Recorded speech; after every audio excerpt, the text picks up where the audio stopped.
அதிகாரம் 5.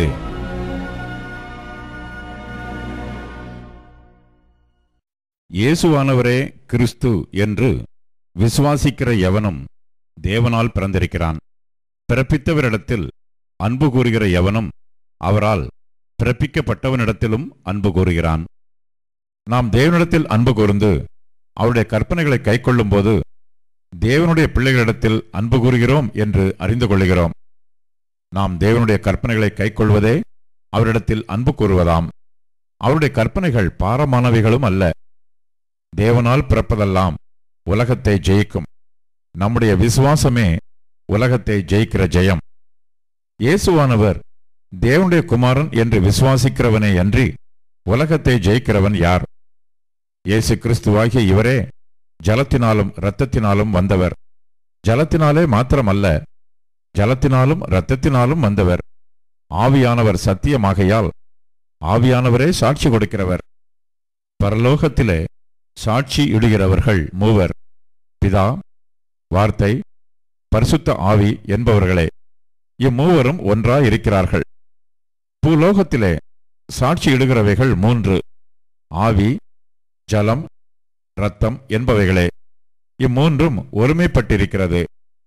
நாம் மனுஷருடைய சாட்சியை ஏற்றுக்கொண்டால் அதை பார்க்கிலும் தேவனுடைய சாட்சி அதிகமாயிருக்கிறது. தேவன் தமது குமாரனை குறித்து கொடுத்த சாட்சி இதுவே. தேவனுடைய குமாரனிடத்தில் விசுவாசமாயிருக்கிறவன் அந்த சாட்சியை தனக்குள்ளே கொண்டிருக்கிறான்.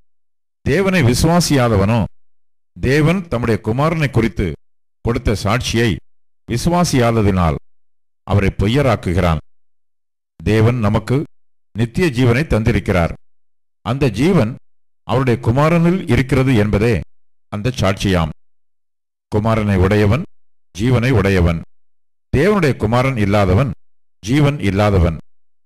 உங்களுக்கு நித்திய ஜீவன் உண்டென்று நீங்கள் அறியவும் தேவகுமாரனுடைய நாமத்தின் மேல் நீங்கள் விசுவாசமாயிருக்கவும், தேவகுமாரனுடைய நாமத்தின் மேல் விசுவாசமாயிருக்கிற உங்களுக்கு இவைகளை எழுதியிருக்கிறேன். நாம் எதையாகிலும் அவருடைய சித்தத்தின்படி கேட்டால் அவர் நமக்கு செவி கொடுக்கிறார் என்பதே அவரை பற்றி நாம் கொண்டிருக்கிற தைரியம். நாம் எதை கேட்டாலும் அவர் நமக்கு செவி கொடுக்கிறார் என்று நாம் அறிந்திருந்தோமானால் அவரிடத்தில் நாம் கேட்டவைகளை பெற்றுக்கொண்டோம் என்றும் அறிந்திருக்கிறோம். மரணத்துக்கு ஏதுவல்லாத பாவத்தை தன் சகோதரன் செய்ய ஒருவன் கண்டால் அவன் வேண்டுதல் செய்ய கடவன். அப்பொழுது அவனுக்கு ஜீவனை கொடுப்பார். யாருக்கென்றால் மரணத்துக்கு ஏதுவல்லாத பாவத்தை செய்தவர்களுக்கே. மரணத்துக்கு ஏதுவான பாவம் உண்டு, அதை குறித்து வேண்டுதல் செய்ய நான் சொல்லேன். அநீதியெல்லாம் பாவம்தான் என்றாலும் மரணத்துக்கு ஏதுவல்லாத பாவமும் உண்டு. தேவனால் பிறந்த எவனும் பாவம் செய்யான் என்று அறிந்திருக்கிறோம். தேவனால் பிறந்தவன் தன்னை காக்கிறான், பொல்லாங்கன் அவனை தொடான். நாம் தேவனால் உண்டாயிருக்கிறோம் என்றும் உலகம் முழுவதும் பொல்லாங்கனுக்குள் கிடக்கிறது என்றும் அறிந்திருக்கிறோம். அன்றியும் நாம் சத்தியமுள்ளவரை அறிந்து கொள்வதற்கு தேவனுடைய குமாரன் வந்து நமக்கு புத்தியை தந்திருக்கிறார் என்றும் அறிவோம்.